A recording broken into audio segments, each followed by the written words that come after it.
नमस्कार दोस्तों, आशा है कि आप सब लोग बेहतर होंगे। स्वागत है एक बार फिर से आप सभी का एससीएस एकेडमी के यूट्यूब चैनल पर। दोस्तों मेरा नाम है पंकज शर्मा और यह समय है आपकी इतिहास की क्लास का। दोस्तों इतिहास की इस क्लास में हम लोग एमपीपीएससी प्रीलिम्स के सिलेबस के इकाई 1 पर चर्चा कर रहे हैं, जिसमें इतिहास का जो कंप्लीट सिलेबस है उसको हमने अलग अलग मॉड्यूल में डिवाइड किया है। अलग अलग मॉड्यूल में डिवाइड करके हम जो इतिहास के सिलेबस को डिस्कस कर रहे हैं दोस्तों, इसमें वर्तमान में हम मध्यकालीन भारतीय इतिहास पे चर्चा कर रहे हैं। इसके पहले हमने जो प्राचीन काल का इतिहास है उसको पूरा कर लिया है और मध्यकालीन भारतीय इतिहास पर जो हम लोगों ने चर्चा शुरू की है उस पे इस लेक्चर में हम डिस्कस करने वाले हैं खिलजी वंश को लेकर। पिछले लेक्चर में हम लोगों ने गुलाम वंश की पूरी व्यवस्था देखी थी कि किस प्रकार से कुतुबुद्दीन ऐबक ने गुलाम वंश की स्थापना की। इस वंश को मामलुक वंश या दास वंश क्यों कहा गया, उसके बाद इल्तुतमिश को किस प्रकार से गुलाम वंश का वास्तविक संस्थापक कहा गया और दिल्ली सल्तनत का जो व्यवस्था है वो इल्तुतमिश के समय से ही शुरू हुई थी, वो हमने क्यों इल्तुतमिश के समय से माना, इसको भी हम लोगों ने डिस्कस किया था। उसके बाद हम लोगों ने बलबन के बारे में देखा था कि बलबन ने किस प्रकार से सैन्य संगठन किया और किस प्रकार से राज्यत्व सिद्धांत के अंतर्गत एक नई प्रकार की शासन व्यवस्था के तहत बलबन ने शासन किया था। और उसके बाद दोस्तों हम लोगों ने गुलाम वंश के अंत की देखा कि किस प्रकार से केकुबाद और केक्युमर्श अंतिम शासक हुए और उनका अंत करके जलालुद्दीन खिलजी ने दिल्ली सल्तनत में हम देखें तो खिलजी वंश की स्थापना की थी। अब हम आज खिलजी वंश पे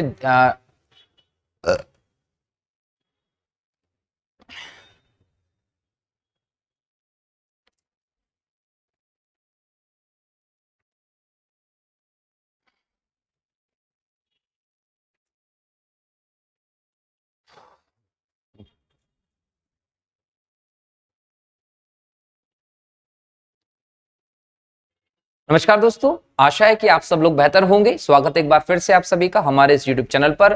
मेरा नाम है पंकज शर्मा और यह समय है आपकी इतिहास की क्लास का। दोस्तों इस क्लास में हम एमपीपीएससी प्रीलिम्स के इकाई 1 पर चर्चा कर रहे हैं। एमपीपीएससी प्रीलिम्स के इकाई 1 में भारतीय इतिहास का पूरा सिलेबस दिया गया है दोस्तों, और हमने इस पूरे सिलेबस को अलग अलग मॉड्यूल में डिवाइड किया है ताकि हमें पढ़ने में आसानी रहे। हमने जिन मॉड्यूल में डिवाइड किया दोस्तों, उसमें पहला मॉड्यूल हम लोग खत्म कर चुके हैं। पहले मॉड्यूल में हम लोगों ने विभिन्न शब्दावलियों को देखा था और जिन शब्दावलियों को हमने देखा उसके अंतर्गत हम लोगों ने प्राचीन भारतीय ज्ञान परंपरा, वेद, उपनिषद, ब्राह्मण ग्रंथ, स्मृतियां आदि चीजों को डिस्कस किया था। आप लोगों ने वो लेक्चर देखा होगा। जो लोग पहली बार हमारे इस लेक्चर सीरीज से जुड़े हैं, प्लेलिस्ट में जाकर दोस्तों ये सारे लेक्चर देख लीजिएगा, क्योंकि हमने उस पूरे सेक्शन में सिलेबस के हिसाब से सारा डिस्कशन किया है। हमारा सेकंड मॉड्यूल वर्तमान में चल रहा है और अगर हम सिलेबस की देखें तो सेकंड मॉड्यूल में दोस्तों प्राचीन और मध्यकालीन भारतीय इतिहास की विशेषताएं, इस समय की सामाजिक, आर्थिक, राजनीतिक व्यवस्था से संबंधित टॉपिक्स दिए गए हैं और यहां से एग्जाम में क्वेश्चन जरूर पूछे जाएंगे। और इस सेकंड मॉड्यूल में दोस्तों हम प्राचीन काल के इतिहास का पूरा डिस्कशन कर चुके हैं। वर्तमान में मध्यकालीन इतिहास पर हम लोग चर्चा कर रहे हैं। हमने पिछले लेक्चर में मध्यकालीन भारतीय इतिहास के अंतर्गत दिल्ली सल्तनत का टॉपिक शुरू किया है और दिल्ली सल्तनत के टॉपिक में जो अलग अलग 5 वंश थे, गुलाम वंश, खिलजी वंश, तुगलक वंश, सैयद वंश और लोदी वंश, इसमें हम गुलाम वंश को देख चुके हैं। हमने सब चीजों पर डिस्कशन किया कि किस प्रकार से, किन परिस्थितियों में कुतुबुद्दीन ऐबक ने दिल्ली सल्तनत में पहले वंश गुलाम वंश की स्थापना की। इस वंश को मामलुक वंश या दास वंश क्यों कहा गया, इस पर भी हम लोगों ने चर्चा की। और इस वंश का वास्तविक संस्थापक इल्तुतमिश के बारे में भी देखा, उसके द्वारा किए गए सुधारों को भी देखा और किस प्रकार से बलबन ने अपनी स्थिति को मजबूत कर दिल्ली सल्तनत में गुलाम वंश के अंतर्गत एक शक्तिशाली शासक के तौर पर अपने आप को स्थापित किया, एक मजबूत सैन्य व्यवस्था स्थापित की, शासन की एक नई परिपाटी स्थापित की, उसको भी देखा था। फिर हम लोगों ने बात की थी कि किस प्रकार से गुलाम वंश के अंतिम शासक केक्युमर्श को मारकर खिलजी वंश की स्थापना की जलालुद्दीन खिलजी ने, और आज से हम जलालुद्दीन खिलजी के टॉपिक को डिस्कस करने वाले हैं। दोस्तों एक मैसेज मेरे पास आया है कि आप लोगों को थोड़ा सा समय ज्यादा लग रहा है। किस वजह से समय ज्यादा लग रहा है, तो आप जब लेक्चर देखते हैं तो लेक्चर देखते देखते आपको नोट्स बनाने होते हैं सिनॉप्सिस के, और नोट्स में आपको टाइम ज्यादा लग रहा है। कभी कभी तो आपको 2-3 घंटे भी लग जा रहे हैं। तो इसका सॉल्यूशन हम ये कर रहे हैं कि मैंने कहा है कि आप लोगों को पीडीएफ नोट्स मिलेंगे। पीडीएफ नोट्स जब मिलेंगे तो आप यहाँ लेक्चर सुनिए और वो पीडीएफ नोट्स के माध्यम से आप आपकी स्टडी को कर सकते हैं, तो इससे आपका समय बच जाएगा नोट करने का। अब आपको पीडीएफ नोट्स चाहिए तो मैंने पहले भी कहा है, जो डिस्क्रिप्शन है लेक्चर में, वहां हमने हमारे व्हाट्सएप चैनल जो है उसकी लिंक शेयर की है, टेलीग्राम चैनल की लिंक शेयर कीजिए दोस्तों। तो आप व्हाट्सएप चैनल के लिंक पे जाइए और हमारे व्हाट्सएप चैनल को सब्सक्राइब कर लीजिए, फॉलो कर लीजिए। जब आप व्हाट्सअप चैनल को फॉलो कर लेंगे ना, तो हम जो पीडीएफ वहां भेजेंगे वो आप तक पहुंच जाएगी। तो आपका ये जो अनावश्यक समय लगता है वो बचेगा और घर बैठे बैठे आप बेहतर प्रिपरेशन कर पाएंगे। ठीक है दोस्तों, तो आप फटाफट व्हाट्सअप चैनल के लिंक पर क्लिक करके जुड़ जाइए ताकि आपको पीडीएफ रेगुलर मिलने लगे दोस्तों। ठीक है, तो हम लोग नेक्स्ट डे से, मतलब हम लोग 15 मार्च से आपको विभिन्न लेक्चर जो अभी तक अपडेट किए गए हैं यूट्यूब चैनल पर, उसकी पीडीएफ भेजना शुरू कर देंगे दोस्तों। ठीक है ना, तो आप लोगों को समस्या नहीं आएगी। और ऐसे लोग जो हमारे इस चैनल पर नए जुड़े हैं वो एक चैनल को सब्सक्राइब जरूर कर लीजिए और अपने दोस्तों के साथ शेयर भी करिएगा अगर आपको लगता है कि यहाँ से आपको यूजफुल जानकारी मिल रही है तो। ठीक है, तो चलिए शुरू करते हैं आज के इस लेक्चर को, जिसमें हम बात करने वाले किसकी, खिलजी वंश की। खिलजी वंश की पूरी व्यवस्था को दोस्तों आज के इस लेक्चर में डिस्कस करेंगे और देखेंगे कि किस प्रकार से खिलजी सल्तनत जो है, दिल्ली सल्तनत में खिलजी व्यवस्था आई। अगर हम दोस्तों दिल्ली सल्तनत की बात करें तो हम लोगों ने देखा था कि 1206 से 1526 तक ये पूरी दिल्ली सल्तनत की व्यवस्था चली है। और दिल्ली सल्तनत में हम लोगों ने जब कल देखा था तो हम लोग बात कर चुके थे गुलाम वंश की। गुलाम वंश में हम लोगों ने सारे के सारे जो शासक थे उनकी सूची देखी थी, किस प्रकार से उसको नाम पड़ा था हमने वो देखा था। इसके बाद हम लोगों ने इस समय के प्रमुख शासक देखे थे, किस प्रकार से कुतुबुद्दीन ऐबक से लेकर शमसुद्दीन क्यूमर्स तक शासक रहे। फिर हम लोगों ने कुतुबुद्दीन ऐबक के बारे में देखी थी कि क्या क्या वैवाहिक नीति थी उसकी। उसके बाद हम लोगों ने बात किया था कि उसके विशेषताएं क्या रही।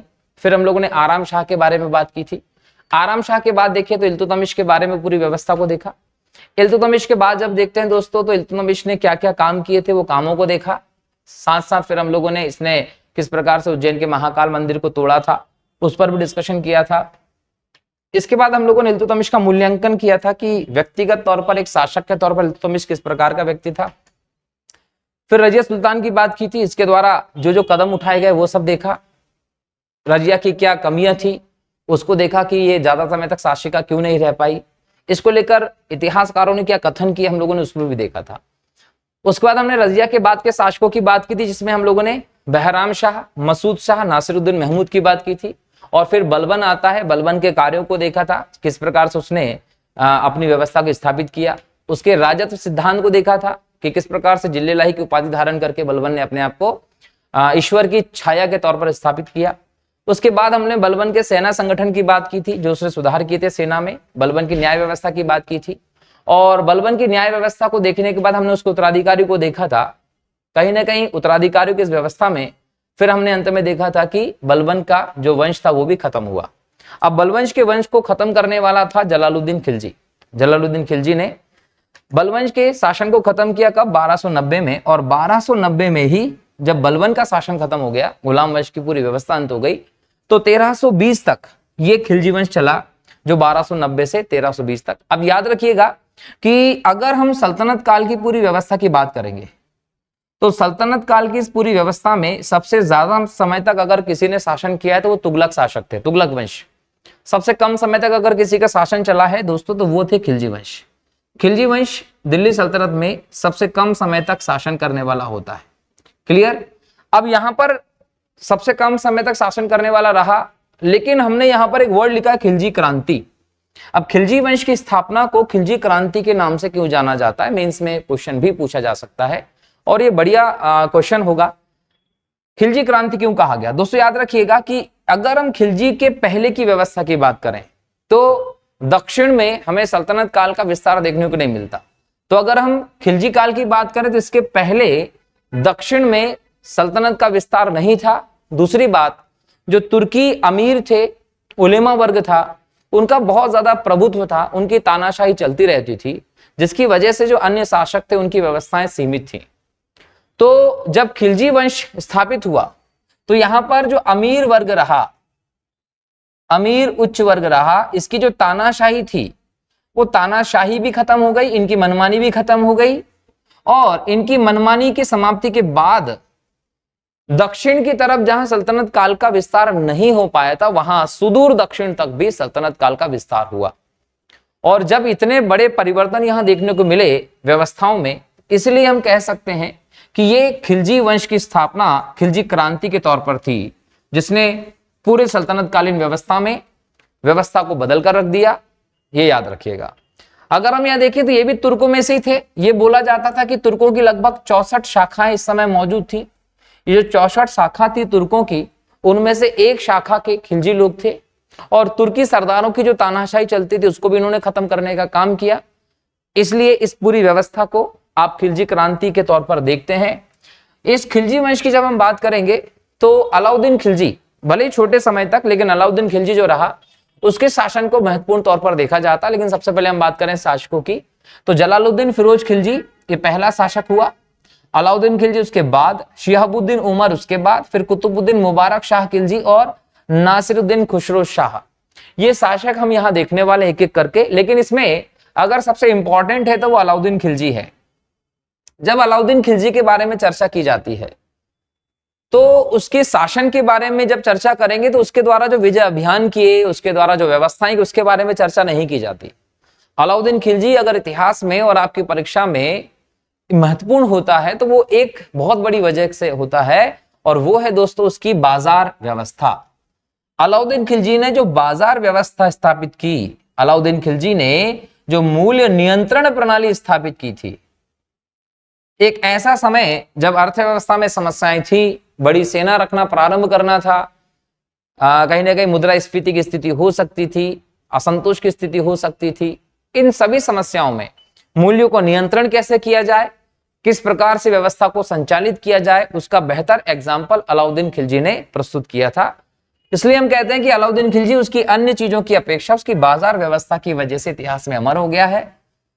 शासन भले ही कैसे भी किया हो, कट्टरपंथी व्यवस्था रही हो, लेकिन बाजार व्यवस्था, इकोनॉमी के सेक्टर में एक बढ़िया काम आपने अलाउद्दीन खिलजी का देखा है।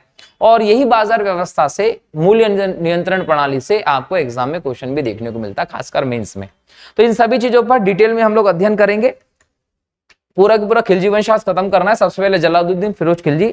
अब जलालुद्दीन फिरोज खिलजी की बात करें, जब बलबन सुल्तान बना था, बलबन जब सुल्तान बना तो इसके सुल्तान के कार्यकाल में सेना नायक के तौर पर आप जलालुद्दीन फिरोज खिलजी को देखते हैं। फिरोज खिलजी इसका नाम था, जलालुद्दीन की उपाधि इसने ली थी, और सेना नायक था बलबन के समय पे। और ये याद रखिएगा कि केकुबाद का संरक्षक था, ये केकुबाद का संरक्षक भी था। इसे इस समय आप सर ए जहांदार, शाही अंगरक्षक के तौर पर आप इसको देखते हैं, बॉडीगार्ड था, शाही अंगरक्षक था केकुबाद का। केकुबाद को बाद में हटाया और बुगरा खां के अल्पवयस्क बेटे, जिसका नाम था केक्योमर्श, ये केक्योमर्श जो था, इसको इसने गद्दी पर बिठा दिया और कुछ समय तक, लगभग 3 महीने तक इसका भी संरक्षण किया। और बाद में इसको मार के इसने क्या किया, अपने आप को सुल्तान घोषित कर दिया और खिलजी वंश की नींव रखी थी। तो केकुबाद जब इसको अपने अंगरक्षक के तौर पर देखता है, उस समय केकुबाद ने इसे शाइस्ता खां की उपाधि दी थी। जलालुद्दीन खिलजी ने दोस्तों किलो खेरी की स्थापना करवाई और लगभग 70 साल का था जलालुद्दीन खिलजी, 70 साल का था जब किलो खेरी के महल में इसने अपना राज्याभिषेक करवाया था। एक किलो खेरी का इलाका दिल्ली में ही पड़ता है और यहां पर इसने बढ़िया महल बनवाया। उस महल में जब जलालुद्दीन की उम्र 70 साल की थी, उस समय इसने राज्याभिषेक करवाया अपना, तो बहुत बुढ़ापे में राज्याभिषेक हुआ। लेकिन जब इसने शासन स्थापित किया तो इसके शासन का जो आधार था वो उदार था और जनता की इच्छा से था। मतलब ये जनता की इच्छा से शासन करने वाला पूरे भारत के सल्तनत काल के इतिहास में पहला शासक था, एकमात्र शासक था जो जनता की इच्छा के हिसाब से शासन करता था। उदार नीतियां थी और किसी भी प्रकार के मामले में हस्तक्षेप नहीं करना चाहता था, तो अहस्तक्षेप की नीति इसकी होती थी, ये याद रखिएगा। मजबूती के साथ शासन किया, उदार शासन किया, एक मजबूत खिलजी वंश की स्थापना इसने की। लेकिन यहां देखिए कि 1292 के आसपास अगर हम देखें तो अब्दुल्ला और उलुग खां जो हैं, ये उलुग खां जो है कौन है, हलाकू नामक मंगोल था, उसका पौत्र था, हलाकू का पौत्र था उलुग खां, ये दोनों मंगोल थे। तो 1292 में मंगोल आक्रमण होते हैं इसके यहां पर उलुग खां के नेतृत्व में और अब्दुल्ला के नेतृत्व में। इन मंगोल आक्रमण का यह सफल सामना करता है, लेकिन शासन का प्रारंभ हुआ ही था, एक स्थापित व्यवस्था देखी गई थी। और 1296 में जुलाई के महीने में इसकी मृत्यु हो जाती। अब मृत्यु क्या हो जाती है, इसकी हत्या कर दी जाती है। हत्या कौन करता है, अली गुरशाब।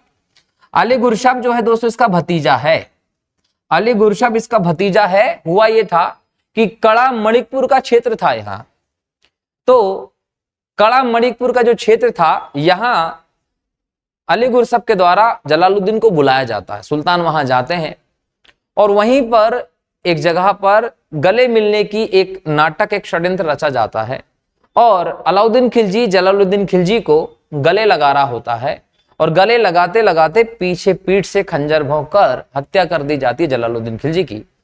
अब जलालुद्दीन खिलजी की हत्या हो गई, इंतकाल हो गया। अलाउद्दीन खिलजी ने खुद को यह समझ लिया था कि अब अपन उत्तराधिकारी बन जाएंगे, अपना शासन चलने लगेगा। लेकिन दोस्तों ये समझिएगा कि अलाउद्दीन खिलजी कड़ा मणिकपुर के क्षेत्र में भी था और उसके शासक बनने के मार्ग में भी कुछ रोड़े थे, कुछ बाधाएं थी। वो बाधाएं क्या थी वो समझते हैं कि अलाउद्दीन खिलजी जो है वो 1296 से 1316 तक शासन करता है, लेकिन जैसे ही यहां आप देखते हैं कि जलालुद्दीन खिलजी के भतीजे या दामाद के तौर पर जब अलाउद्दीन को देख रहे हैं और इसने हत्या कर दी, किसकी? जलालुद्दीन की, तो ये तुरंत ही सुल्तान नहीं बन पाया था। सुल्तान नहीं बन पाने के पीछे क्या कारण था कि जलालुद्दीन खिलजी जो है, इसकी जो बीवी है, वाइफ, उस वाइफ ने क्या किया, जैसे ही उसको पता, उसकी वाइफ का नाम क्या? मलिका जहां। मलिका जहां जलालुद्दीन की विधवा है। इसको जैसे ये पता चला कि जलालुद्दीन खिलजी की हत्या कर दी अलाउद्दीन खिलजी ने सत्ता प्राप्ति के लिए, तो उसने क्या किया कि अपने छोटे पुत्र जिसका नाम था कद्र खां, कद्र खां को जो अल्पवयस्क था उसको राजा बना दिया और उसको नाम दे दिया रुकनुद्दीन इब्राहिम। रुकनुद्दीन इब्राहिम के नाम से कद्र खां को राजा बना दिया और ये मलिका जहां जलालुद्दीन की विधवा जो रही वो शासन करने लगी थी। और इस समय अलाउद्दीन कहां है? कड़ा मणिकपुर के क्षेत्र में ही है। ये कड़ा मणिकपुर के क्षेत्र जो है वो इलाहाबाद जिले में पड़ते हैं दोस्तों, और यहां की जो जागीरदारी है वो अलाउद्दीन खिलजी को जलालुद्दीन ने ही दी थी।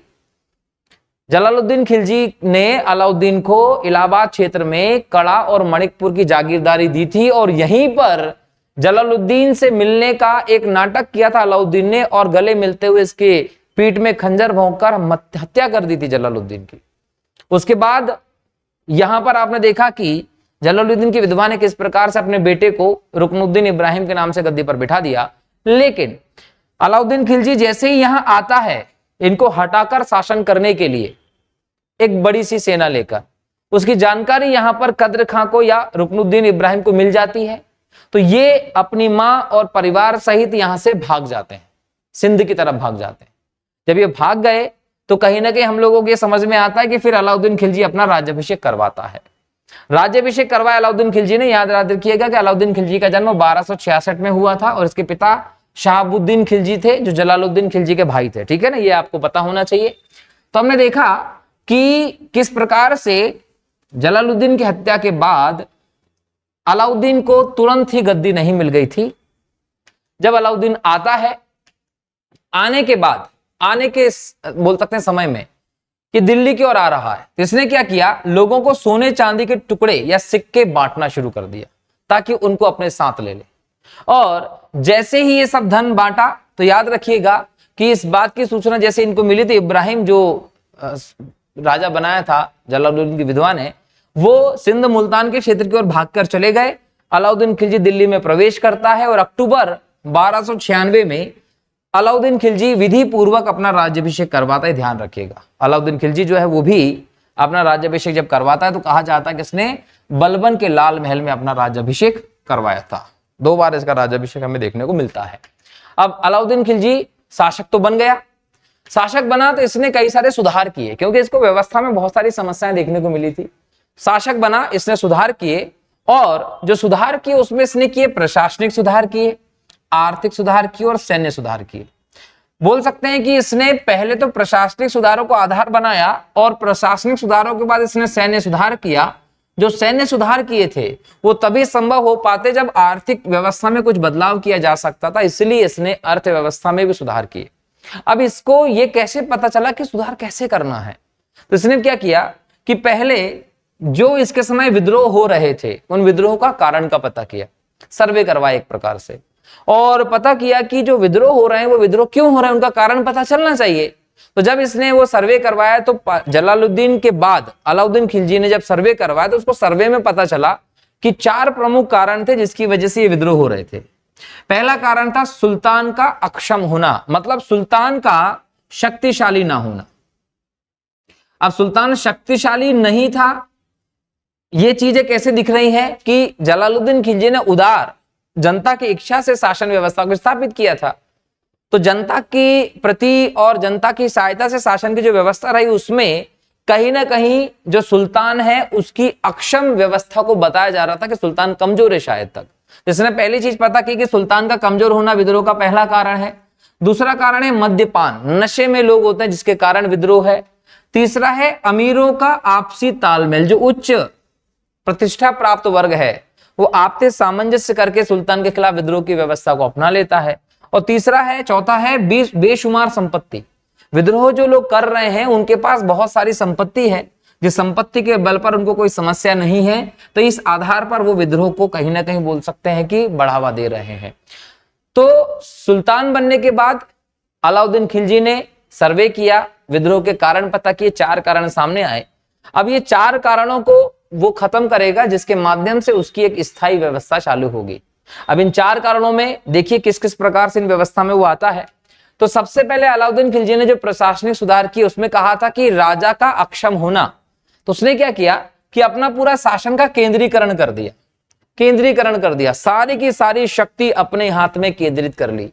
सर्वोच्च शक्तिशाली खुद सुल्तान स्थापित हो गया और सभी को कोई अलग अलग राइट नहीं थे। कोई भी कुछ काम करेगा तो उसे सुल्तान से अनुमति लेनी पड़ेगी, बिना सुल्तान की अनुमति के कुछ नहीं हो सकता था। तो सबसे पहले तो इसने सत्ता का केंद्रीकरण का काम किया, सारी शक्ति अपने हाथ में रख ली और धर्म का राज्य पर जो नियंत्रण था, धर्म के हिसाब से जो व्यवस्थाएं चल रही थी उस नियंत्रण को खत्म किया। धर्म से राज्य को फ्री कर दिया कि भाई धर्म का कोई नियंत्रण राज्य में नहीं रहेगा, हमारे हिसाब से हम शासन करेंगे। जब से पूछा गया कि तुम ये कर रहे हो ये सही नहीं है, तो इसने कहा कि मैं वही करता हूं जो राज्य के हित में होता है। ये क्या बोलता है ये, जैसे फ्रांस के सम्राट लुई 14 ने कहा था आई एम द स्टेट, वैसा ही एक उद्गार ये देता है और ये कहता है कि मैं वही करता हूं जो राज्य के हित में होता है, मैं ही राज्य हूं। ये अलाउद्दीन खिलजी ने पहले ही कह दिया था। अब अलाउद्दीन खिलजी ने इस प्रकार की व्यवस्था को अपनाया। दूसरी बात है कि कर मुक्त भूमि के सभी अनुदानों को जब्त कर लिया गया। बोला था ना कि संपत्ति ज्यादा है लोगों के पास, अगर संपत्ति ज्यादा होगी तो विद्रोह कर रहे हैं, तो लोगों के पास जो संपत्ति थी ऐसे उच्च अमीर वर्गों के पास, उन सबके पास जो संपत्ति थी वो कर मुक्त संपत्ति थी, जो एक समय पहले उनको वेतन के तौर पर दी गई थी इक्ता व्यवस्था के अंतर्गत। इल्तुतमिश ने इक्ता व्यवस्था चालू की थी, भूमि के तौर पर वेतन देना शुरू किया था। इससे कई सारे लोगों के पास बहुत सारी जागीरें और भूमि हो गई, उन सभी को जब्त कर लिया, उन सभी को जब्त करके खालसा भूमि में बदल दिया। खालसा भूमि का मतलब होता था सरकारी, तो सारी की सारी निजी जो भूमि थी उस भूमि को इन्होंने खालसा भूमि में बदल दिया। सब कुछ सरकार का होगा, सुल्तान का होगा। तो जो संपत्ति के कारण विद्रोह की समस्या थी उसको ऐसा सुलझाने का प्रयास किया। उसके बाद मद्यपान भी विद्रोह की एक समस्या थी, तो इसने क्या किया, मदिरा और नशीली दवाओं के खुली बिक्री पर प्रतिबंध लगा दिया। किसी भी प्रकार की ऐसी चीजें नहीं बिकेंगी और अगर बेची गई तो उस व्यक्ति को कठोर से कठोर सजा दी जाएगी। फिर इसने क्या किया, 3 चीजें क्लियर कर दी। फिर उसने बोला कि कहीं ना कहीं अमीरों की जो आपसी साठगांठ थी उसके कारण भी विद्रोह पनपते हैं, तो अमीरों की साठगांठ के कारण जो विद्रोह पनपते हैं उसके लिए उन्होंने बोल दिया कि सामाजिक समारोह जो करते हैं अमीर लोग वो बंद होंगे। बोलने का मतलब ये हो गया कि सामान्य मेल मिलाप जो होता था वो मेल मिलाप भी बंद कर दिया गया। अब ये कर दिया गया कि बिना सुल्तान की इजाजत के ऐसा कोई भी सामाजिक समारोह नहीं होगा और उच्च वरिष्ठ प्रताप जो वर्ग होते थे वो आपसी कोई रिलेशनशिप स्थापित नहीं कर सकते। अगर आपको कोई संबंध स्थापित करने हैं तो उसके लिए आपको पहले सुल्तान से अनुमति लेनी पड़ेगी। बिना सुल्तान की अनुमति के कोई भी आपसी संबंध स्थापित नहीं कर सकता था। तो जिन 4 कारणों को अपने सर्वे में विद्रोह के पीछे जिम्मेदार माना था अलाउद्दीन खिलजी ने, ये 4 इंपॉर्टेंट कदम उठाकर उन सभी कारणों को खत्म करने का प्रयास अलाउद्दीन खिलजी ने किया। तो ये तो इसके प्रशासनिक सुधारों में हम लोगों ने चीज देखी क्या किया। जब हम इसके सैन्य सुधार की बात करते हैं तो याद रखिएगा कि अलाउद्दीन खिलजी जो था वो एक महत्वाकांक्षी शासक था। इसकी बहुत सारी इच्छाएं थी जो ये हर हाल में पूरी करना चाहता था। एक किस्सा ऐसे ही आता है कि जब अलाउद्दीन खिलजी शासक बना तो उसने क्या किया, उसने सिकंदर के समान शान वाला शहंशाह या राजा की उपाधि धारण कर ली। और जिस प्रकार से सिकंदर ने विश्व विजेता बना था वैसे इसने भी कहा कि मैं विश्व विजेता बनूंगा। और इसी समय क्या हुआ कि नगर कोतवाल एक थे, नगर कोतवाल, इनका नाम क्या मिलता है, इनका नाम मिलता है अता उल मुल्क। ये अताउल मुल्क समझाते हैं कि भाई देखो, अभी विश्व विजेता बनने की जगह पर पहले भारत की तरफ देखा जाए, यहाँ के साम्राज्य को मजबूत करो, विद्रोह हो रहे उनको खत्म करो, भारत में अपनी चीजें फैलाओ, फिर विश्व विजेता बनने के लिए जाना। तो कहीं ना कहीं ये बात अलाउद्दीन खिलजी को अच्छी लगी, उसने सिकंदर शानी की उपाधि धारण की और भारत विजय का अपना अभियान शुरू किया। और भारत विजय के इस अभियान के अंतर्गत इसने उत्तर भारत में अलग अभियान किए और दक्षिण भारत में अभियान की। उत्तर भारत के क्षेत्रों पर अपना सीधा नियंत्रण स्थापित किया और दक्षिण भारत के क्षेत्रों पर इसने अपना अप्रत्यक्ष नियंत्रण स्थापित किया। दोस्तों, इस प्रकार से इसने विजय के अंतर्गत काम किए। और ये सब चीजें अगर उसको करनी थी ना, आगे मैं इसके बारे में डिटेल में बताऊंगा कहां कहां पर आक्रमण किए थे, कब कब आक्रमण किए, सब अंत में देखेंगे हम लोग, यहां से भी क्वेश्चन आएगा। लेकिन ये सब जो काम इसने करने थे, इस सब काम को करने के लिए इसको क्या चाहिए थी? इसको चाहिए थी बड़ी सेना, बहुत बड़ी सेना चाहिए थी। तो ये अलाउद्दीन खिलजी ने एक काम किया कि मुझे बड़ी सेना चाहिए, मुझे एक मजबूत सेना चाहिए। अगर मुझे बड़ी और मजबूत सेना चाहिए और मजबूती के लिए उसमें कुशल सैनिकों का भर्ती भी करना पड़ेगा। इन सब आवश्यकताओं को ध्यान में रखते हुए अलाउद्दीन खिलजी ने अपने यहां पर सबसे बड़ी सेना रखी। केंद्र में सेना रखने का काम अलाउद्दीन खिलजी ने किया। यहां पर फरिश्ता का एक वर्णन मिलता है। फरिश्ता का वर्णन कहता है कि अलाउद्दीन खिलजी ने केंद्र में लगभग 4.75 मतलब 4,75,000 की सेना रखी थी। सल्तनत काल की सबसे बड़ी सेना अगर हमें देखने को मिलती है तो अलाउद्दीन खिलजी के समय देखने को मिलती है। अब हमको यह भी समझना है कि ये इतनी बड़ी सेना, एक तो ये कि ये विस्तार करना चाहता था इसलिए रखी, और किन कारणों से रखी? तो दूसरा कारण बदलता है कि मंगोल, इस समय हम देखें सबसे ज्यादा मंगोल आक्रमण जो हुए वो खिलजी डायनेस्टी में हुए थे। जो खिलजी शासक थे उनके समय पर हम लोगों को सबसे ज्यादा मंगोल आक्रमण देखने को मिलते हैं भारत पर। क्वेश्चन आया तो लगा दीजिएगा। तो मंगोल आक्रमणों से साम्राज्य को सुरक्षा देना भी था। दूसरी बात है कि जिस प्रकार का राजत्व सिद्धांत ये लाया था, उस सिद्धांत को अगर लागू करना है, निरंकुशतापूर्ण तानाशाही वाला, अपना केंद्रीकरण वाला अगर आपको शासन चलाना है तो बड़ी सेना चाहिए होगी। तो इन सभी कारणों से अलाउद्दीन खिलजी ने सबसे बड़ी सेना रखी और एक स्थायी सेना तैयार की।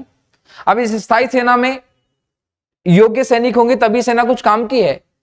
तो इसने क्या किया? आरिज ए मुमालिक सेना भर्ती के लिए एक मंत्री भी नियुक्त कर दिया। योग्यता के आधार पर सेना की भर्ती होती थी और जो सेना की भर्ती होती थी उस भर्ती को सीधे सुल्तान के नियंत्रण में रखा गया था। सुल्तान की देखरेख में सारा काम होता था। किस प्रकार के सैनिकों को, कैसे सैनिकों को आप सेना में भर्ती कर रहे हैं, कितने योग्य हैं, अयोग्य हैं, उनको नहीं भर्ती किया जाना है। तो पूरे सैन्य की भर्ती प्रबंधन जो था वो स्वयं अलाउद्दीन खिलजी के नियंत्रण में ही था। वो अपने हिसाब से अपने पसंदीदा सैनिकों को सेना में भर्ती करवा रहा था। तो सेना में भर्ती की एक अलग व्यवस्था इसने स्थापित की ताकि मजबूत सेना स्थापित हो सके। अब जो सेना में भर्ती करेगा तो उन सैनिकों को समस्याएं ना हो, इसलिए इसने कहा कि भैया नगद वेतन देंगे, हम आपको नगद वेतन देंगे जो भूमि के टुकड़े के तौर पर। एकता व्यवस्था जो इल्तुतमिश की थी जिसमें भूमि के टुकड़े के तौर पर वेतन देने की परंपरा चल रही थी, उस परंपरा को इसने बंद कर दिया। इसने कहा कि जो भी सैनिक हमारी सेना में काम करेगा उसको हम कैश पेमेंट करेंगे महीने के महीने, और जो भी व्यक्ति आएगा उसकी नियमित हाजिरी होगी। ऐसा नहीं चलेगा कि पैसे लेने वाले दिन आ जाओगे और बाकी के दिन तुम्हारा अता पता नहीं। नियमित हाजिरी होगी, जो आएगा उसको पैसा मिलेगा, बिना किसी मेहनत के पैसा नहीं दिया जाएगा कि आप घर बैठे बैठे खाएं और किसी भी प्रकार से आपके राज्य को उसका नुकसान हो। तो यहां पर नगद वेतन जो है वो देना शुरू किया और हर सैनिक की नियमित हाजिरी रखना शुरू किया। वेतन के रूप में हम देखें तो जो पैदल सैनिक होते थे उनको 238 टंका वार्षिक वेतन दिया जाता था। टंका मुद्रा थी। 234 टंका वार्षिक वेतन दिया जाता था और जो अतिरिक्त घोड़ा रखता था एक, उसको अतिरिक्त 78 टंका और दिए जाते थे। बड़ी सेना तैयार की और उसके लिए इस प्रकार की नियमित वेतन की व्यवस्था शुरू की अलाउद्दीन खिलजी ने, ध्यान रखिएगा। इसके अलावा एक अस्पा और द्वि अस्पा व्यवस्था, एक घोड़ा रखने की परंपरा, दो घोड़े रखने की परंपरा जो है वो यहां शुरू की जाती है। यहां नियमित हाजिरी अगर लेना है और घोड़े रखने की व्यवस्था को देखना है तो इसने दाग और हुलिया प्रथा को भी अपने यहां पर प्रारंभ किया। चंगेज खान से प्रेरित व्यवस्था थी ये। दाग के अंतर्गत घोड़े पर दाग लगाया जाता था। हुलिया प्रथा के अंतर्गत जो सैनिक होते थे उनका हुलिया लिया जाता था, जिसके आधार पर उनकी नियमित हाजिरी ली जाती थी और उनको वेतन नगद में दिया जाता था, ताकि ऐसे किसी व्यक्ति के पास वेतन न चला जाए जो काम कर ही नहीं रहा है। तो सेना का एक बेहतर संगठन हम लोगों को अलाउद्दीन खिलजी के समय दिखाई पड़ता है, और अलाउद्दीन खिलजी ने इस बेहतर संगठित सेना के बल पर भारत के एक बहुत बड़े क्षेत्र तक अपना साम्राज्य का विस्तार किया। अब ये सैन्य व्यवस्था जो है उसमें इतने सारे सुधार हमने देखा कि अलाउद्दीन खिलजी ने किया। अब इन सैन्य सुधारों के कारण आर्थिक सुधारों की आवश्यकता भी महसूस होती दिखाई पड़ती है अलाउद्दीन खिलजी के समय।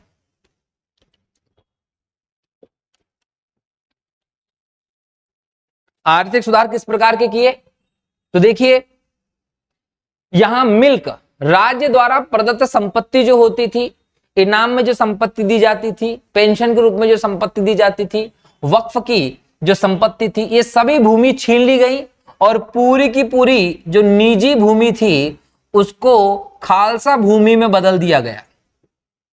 ये खालसा भूमि में क्यों बदल दिया गया, ताकि राज्य की जो आय है वो बढ़े, और राज्य की आय बढ़ाना बहुत जरूरी था। राज्य की आय बढ़ाना क्यों जरूरी था वो हम लोग समझेंगे।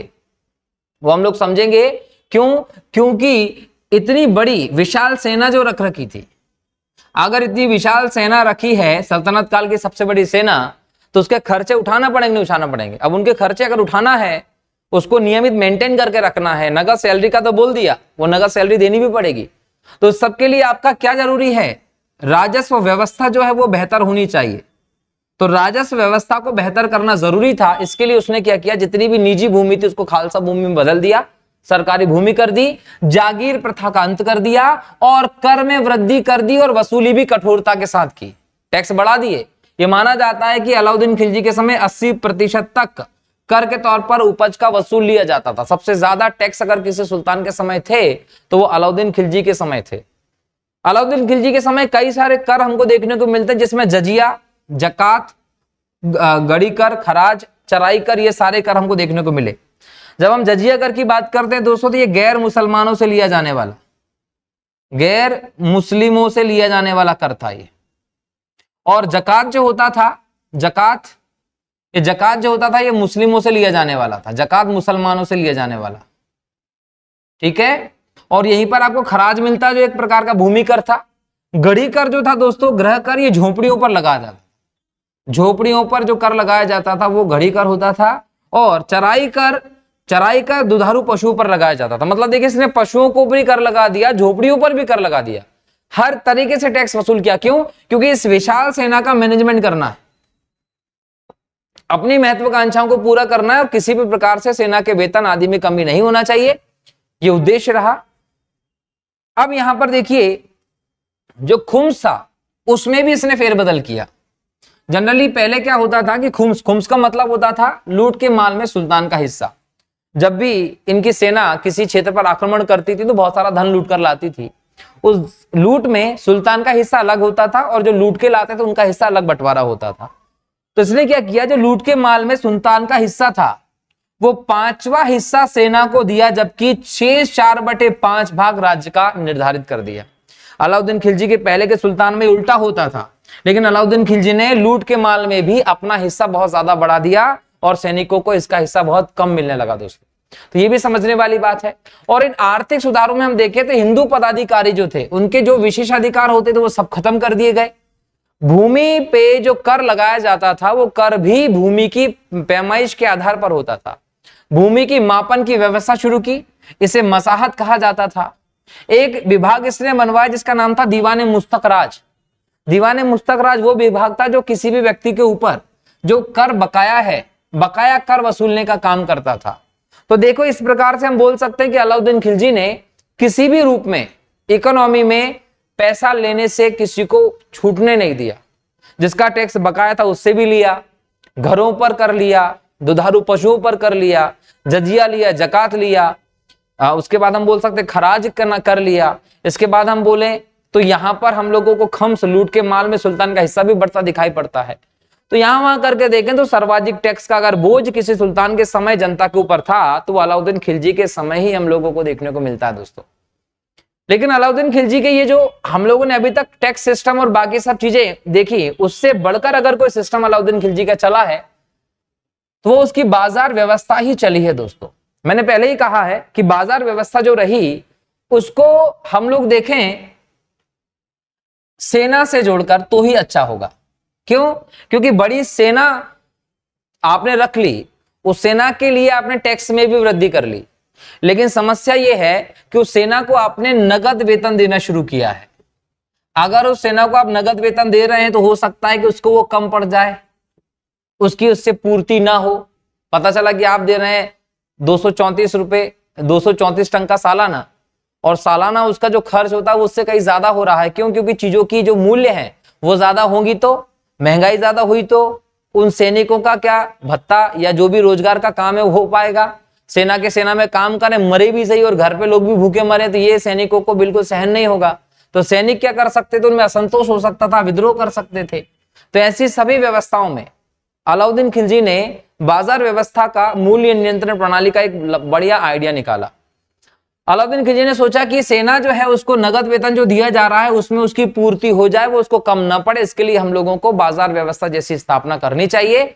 इसके पीछे उद्देश्य थे कि सैनिकों का व्यय कम करे, मूल्य नियंत्रण हो, बिना असुविधा के लोगों तक चीजें पहुंच सकें, सैनिकों में असंतोष ना हो, भ्रष्टाचार की समस्याओं पर नियंत्रण पाले। इसी सभी उद्देश्यों के चलते बाजार व्यवस्था का कॉन्सेप्ट अलाउद्दीन खिलजी ने लागू किया था। इसमें सबसे मूल्यवान अगर हम बोलें दोस्तों तो सैनिक व्यय में कटौती की बात करता है, क्योंकि नगद वेतन, सीमित वेतन देना होता था सैनिकों को और वो कम पड़ जाता तो दिक्कतें हो सकती थी। क्या कदम उठाए बाजार व्यवस्था में? तो बाजार व्यवस्था में इसने कहा उत्पादन लागत के आधार पर वस्तुओं के दाम तय होंगे। जैसे हम आज बोलते हैं ना फैक्टर कॉस्ट, लागत मूल्य। जो लागत मूल्य है, लागत मूल्य क्या होता है? लागत मूल्य से मतलब है कि किसी भी सामान को बनाने में कितना पैसा खर्च हुआ है, उसको बनाने में जो पैसा इन्वेस्ट हुआ है उसके आधार पर वस्तु की कीमत तय होगी। कोई व्यक्ति बहुत ज्यादा वस्तु की कीमत तय नहीं कर सकता था, ये सुनिश्चित किया गया, और अगर कोई व्यक्ति इस प्रकार की चीज करता था तो उसके खिलाफ दंडात्मक कार्रवाई की जाती थी। तो अलाउद्दीन खिलजी ने अपनी बाजार व्यवस्था में वस्तुओं के दाम लागत मूल्य के आधार पर तय किए। अनाज की बात करें, कपड़े की बात करें या अन्य जरूरी वस्तु की बात करें, इसके लिए क्या बोला गया कि साधारण जो बाजार की दर है उससे आपको बहुत कम मूल्य इसका लेना है। मतलब इन सभी जरूरी वस्तुओं को बहुत सस्ते दामों पर बेचा जाएगा। ये अलाउद्दीन खिलजी ने अपने रेट निर्धारण व्यवस्था में किया। और यहां पर यह किया गया कि जो वस्तु है उसके रूप में राजस्व लेंगे। मतलब यहां पर जो राजस्व लिया जाता था, वो नगद नहीं होगा। वो किसके रूप में लिया जाएगा? या तो अनाज के रूप में लिया जाएगा या वस्तु के रूप में लिया जाएगा। अब मान लीजिए राजस्व जो लिया वो अनाज के रूप में लिया, तो अनाज के रूप में जो भी राजस्व लिया जाता था उसको सरकारी भंडार गृह में संरक्षित कर लिया जाता था। और जब भी कोई संकट काल की स्थिति आती थी तो सैनिकों को और प्रजा को, जैसे युद्ध आदि का समय होता था, सैनिकों को, प्रजा को बहुत सस्ते दामों पर सरकार के भंडार गृह से अनाज की आपूर्ति की जाती थी। क्योंकि यहां पर पहला इंपॉर्टेंट चीज थी कि सैनिकों को समस्या ना हो, जो वेतन दिया जा रहा है उसमें उनकी आपूर्ति हो जाए। मूल्य नियंत्रण के साथ साथ बिना किसी असुविधा के अनाज की या जरूरत के सामान की पूर्ति पर ध्यान दिया गया। तो इस बाजार व्यवस्था के लिए इंपॉर्टेंट कदम ये उठाए गए। इसके बाद हम देखें तो अलाउद्दीन खिलजी के समय अनाज खरीदने के लिए परमिट व्यवस्था शुरू की गई। अलाउद्दीन खिलजी ने क्या शुरू किया कि जिस भी व्यक्ति के पास लाइसेंस होगा, परमिट होगा, उसी व्यक्ति को आम किसान अपना अनाज बेचें। किसी दूसरे व्यक्ति को अनाज नहीं बेच सकते थे आप, ना ही कोई खरीद सकता था। अगर कोई व्यक्ति जिसके पास परमिट नहीं है, लाइसेंस नहीं है, वो किसानों से अनाज अगर खरीदता था तो उसके खिलाफ कार्रवाई की जाती थी। इसके अलावा ये जो पूरी बाजार व्यवस्था स्थापित की गई उसमें अलग अलग प्रकार की मंडी और व्यवस्थाएं की गई थी। अलाउद्दीन खिलजी ने 3 प्रकार की मंडी बनाई थी। ये 3 प्रकार की मंडी जो थी दोस्तों, एक अनाज के लिए मंडी अलग थी, जिसको गल्ला मंडी कहते थे। इसके अलावा पशुओं के लिए और दासों के लिए अलग मंडी बनाई गई थी। इसके अलावा याद रखिएगा कि कपड़ा मंडी अलग बनाई गई थी। ये अलग अलग मंडी बनाई गई थी। तो इस मंडी में आप क्या करेंगे, यहां पर आप कपड़ा बेचेंगे, यहां पर आप अनाज बेचेंगे, यहां पर आप पशु बेचेंगे। सारी मंडियां निश्चित कर ली गई। जिस चीज की जो मंडी होगी वहां पर जाकर आपको अपना सामान बेचना पड़ेगा। ये मंडियां बनाई और इन मंडियों के नियंत्रण के लिए अधिकारी भी स्थापित किए। जैसे शाइनाई मंडी, ये शाइनाई मंडी जो होता था इन बाजारों का अधीक्षक होता था। हर एक बाजार पर आपको एक अधीक्षक देखने को मिलता है। फिर मिलता था दीवान रियासत, ये बाजार का नियंत्रण होता था। अगर इन व्यवस्था में कोई दिक्कत आती थी तो सराय अदल की व्यवस्था थी, जो यहाँ का न्याय अधिकारी होता था। मंडियों के भीतर घूम घूम के उसकी निरीक्षण करने के लिए बरीद मंडी की व्यवस्था की गई थी, जो बाजार का निरीक्षक करता था। इसके अलावा कोई धोखेबाजी के साथ कोई गलत काम तो नहीं कर रहा है, भ्रष्टाचार तो नहीं कर रहा है, इसकी जांच के लिए गुप्तचर की व्यवस्था भी की गई थी, जिसको मुनैयान कहा गया था। तो इन सभी के माध्यम से अपनी इस मंडी व्यवस्था को, बाजार व्यवस्था को नियंत्रण करने का काम करता था कौन? अलाउद्दीन खिलजी। एग्जाम में आपसे यहां से सीधे सीधे क्वेश्चन पूछे जा सकते हैं। इसके बाद हम बात करें तो शाहनाई जो मंडी होता था, ये जो बाजार का अधीक्षक होता था, इसके पास व्यक्तियों का रजिस्ट्रेशन होना जरूरी था। अगर कोई व्यापारी व्यापार करना चाहता है तो व्यापार करने के लिए मंडी में जो बाद में जाएगा, उसको पहले मंडी के गेट पर अपना रजिस्ट्रेशन कराना पड़ेगा। विदाउट रजिस्ट्रेशन ना तो वो खरीद सकता था, ना ही वो बेच सकता था व्यापार की दृष्टि से कोई भी सामान। रजिस्टर्ड व्यापारी होते थे। इसके अलावा ये कहा गया कि कोई व्यापारी जो होगा, उसका काम, जो धंधा रहेगा, व्यापार रहेगा, वो कमजोर चलेगा। ये कोई व्यक्ति व्यापार चालू करना चाहता है, उसको पैसे की कमी हो सकती है, तो पैसे की कमी ना हो इन व्यापारियों को, इसलिए उसने क्या किया, यहां पर उसने अग्रिम धन, तकावी ऋण देना शुरू कर दिया। आप एडवांस में पैसा ले लीजिए और आपका व्यापार करिए और बाद में आप चुका दीजिएगा। इस प्रकार की व्यवस्था की ज्यादा से ज्यादा व्यापार हो सके। जो दाम थे हर वस्तु के वो तय कर दिए गए थे। कोई भी व्यक्ति अगर क्रय विक्रय करेगा तो निश्चित दाम पर ही करेगा, अपनी मन मर्जी से निश्चित दाम के अलावा किसी भी दाम पर क्रय विक्रय वस्तु का नहीं हो सकता था। इसके अलावा इसने जमाखोरी और कालाबाजारी को अपराध घोषित कर दिया। ये कहा कि कोई भी व्यक्ति जो भी सामान रहेगा उसका संचय नहीं करेगा, इसको इकट्ठा करके नहीं रखेगा कि किसी अलग परिस्थिति में जाकर उसको बेच देंगे। तो ये संचय का काम नहीं कर सकते थे, कालाबाजारी का काम नहीं कर सकते थे, और कम तोलने का सिस्टम भी नहीं चलेगा।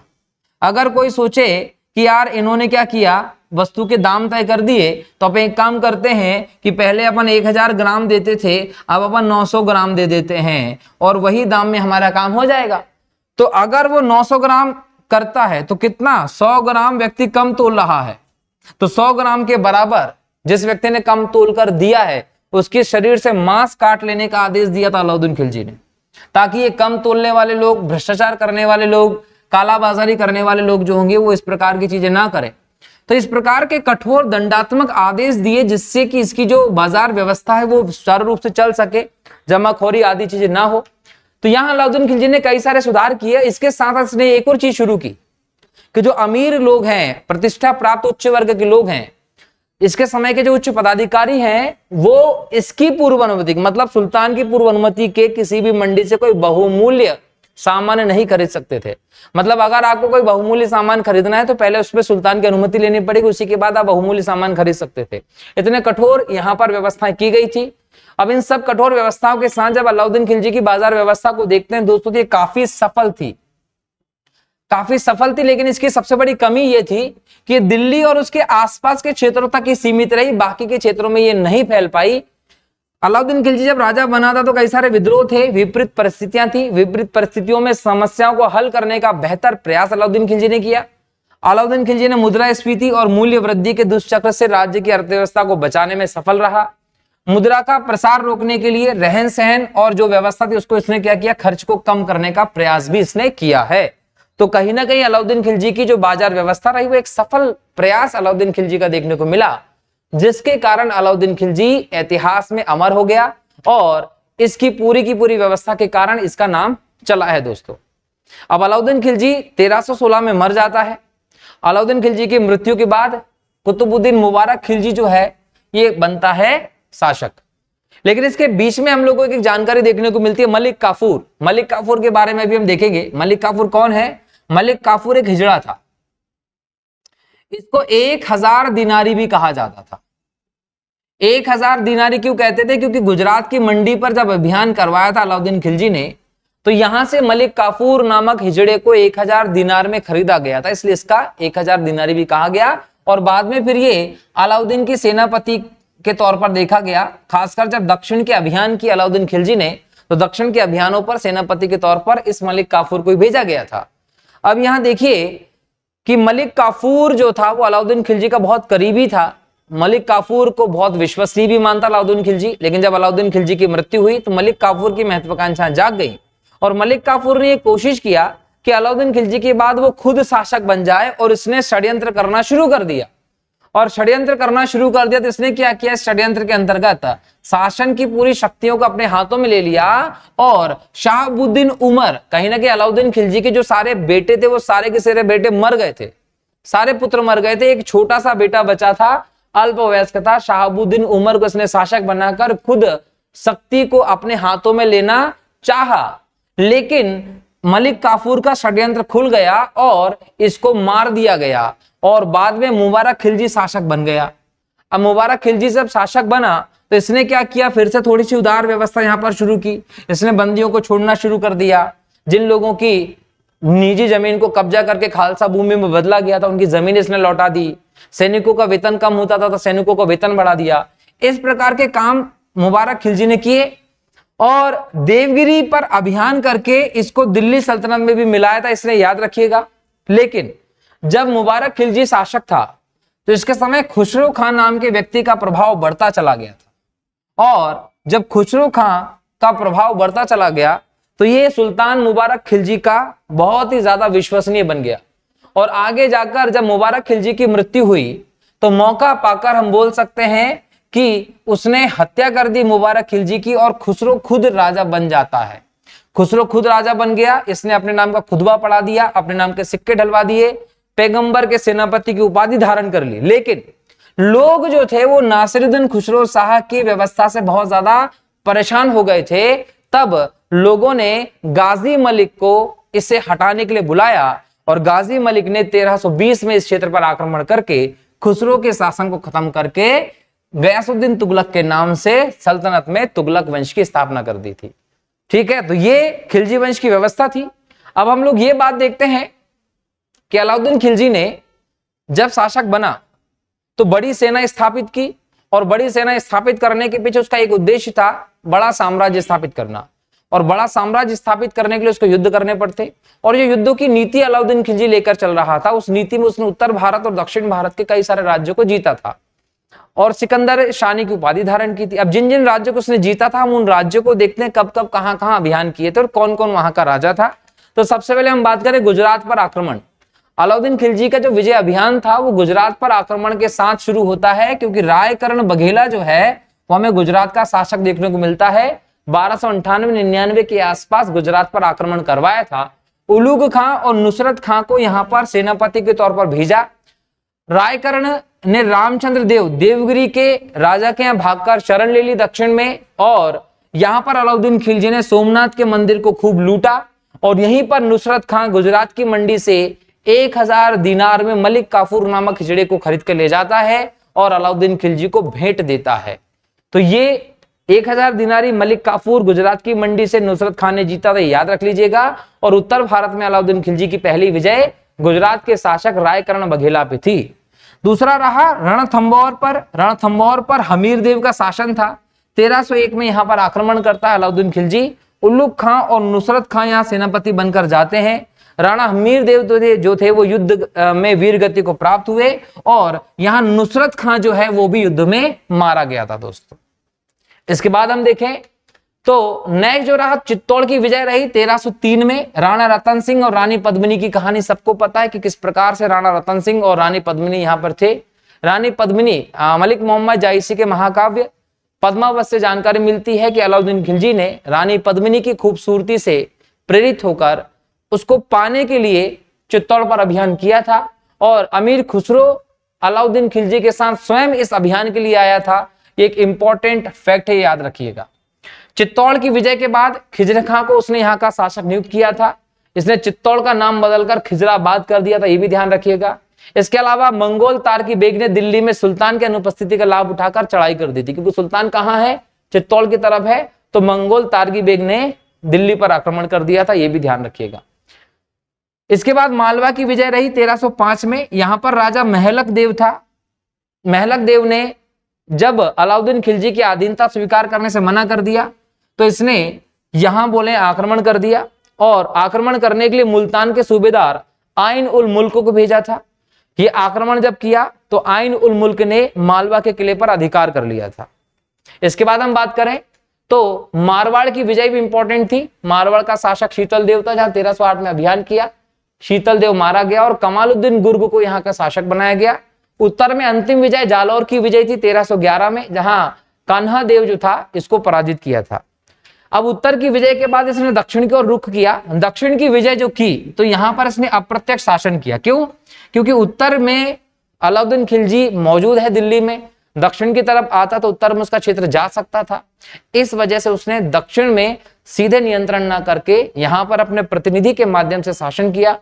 और दक्षिण में अभियान करने वाला सल्तनत युग का, इस युग का हम बोले पहला शासक कोई था तो वो अलाउद्दीन खिलजी था। इसलिए हमने कहा कि खिलजी डायनेस्टी की स्थापना खिलजी क्रांति के तौर पर थी, जिसने पुरानी कुछ व्यवस्था को बदल दिया था।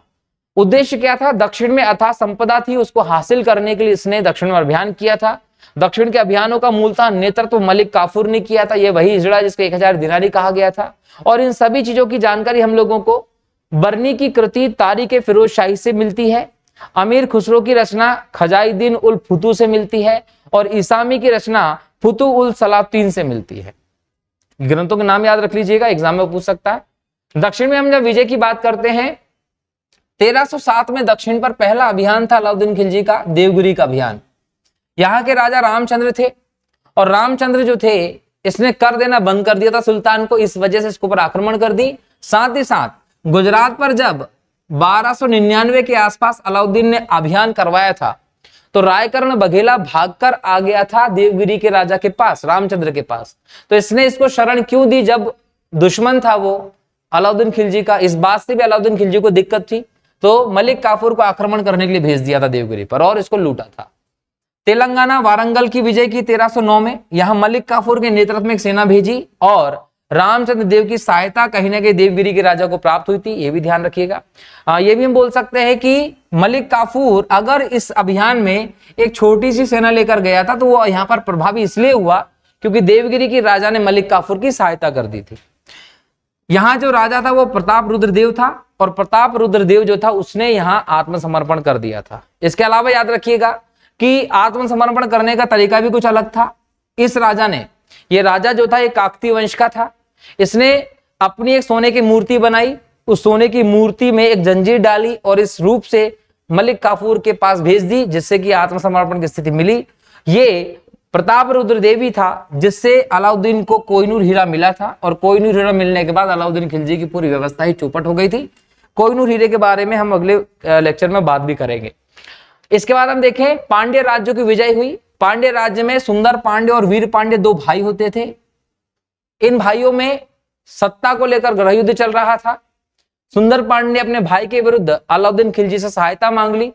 अलाउद्दीन खिलजी ने सहायता भेजी, इस चीज का लाभ उठाया और मलिक काफूर को आक्रमण के लिए भेज दिया। पांड्य की राजधानी इस समय थी मदुरै। इस मदुरै पे मलिक काफूर ने अधिकार कर लिया। न वीर पांड्य को राज्य मिलता है, न सुंदर पांड्य को राज्य मिलता है और पांड्य अभियान धन प्राप्ति की दृष्टि से अलाउद्दीन खिलजी का सबसे सफल अभियान माना जाता है। यहां से खूब सोना चांदी लूटा था इसने। देवगिरी पर पुनः अभियान किया इसने 1313 में, ये याद रखिएगा। यहां पर आपको देवगिरी के शासक शंकर देव मिलता है जो मारा जाता है। तो इस प्रकार से दोस्तों हम लोगों ने यहां आज अलाउद्दीन खिलजी और उससे संबंधित इंपॉर्टेंट चीजों को देखा, किस प्रकार से अलाउद्दीन खिलजी का शासन स्थापित होता है और उसकी बाजार व्यवस्था क्या थी, उसके अलग अलग अभियानों को भी हम लोगों ने देखा। यहां पर इस पूरे टॉपिक को हम खत्म करते हैं। जो आपके प्रीलिम्स के एग्जाम हो, एक दिवसीय परीक्षा हो या फिर एमपीपीएससी मेंस की परीक्षा ही क्यों ना, समय उपयोगी होगा। मिलता हूं अगले लेक्चर में अगले टॉपिक को लेकर, जो होगा तुगलक वंश। तुगलक वंश को हम लोग डिटेल में डिस्कशन करेंगे। हम विशेष तौर पर मोहम्मद बिन तुगलक और फिरोज तुगलक की व्यवस्था को देखने वाले हैं। तब तक के लिए बहुत बहुत शुक्रिया दोस्तों। जय हिंद, जय भारत, वंदे मातरम, जय श्री राम।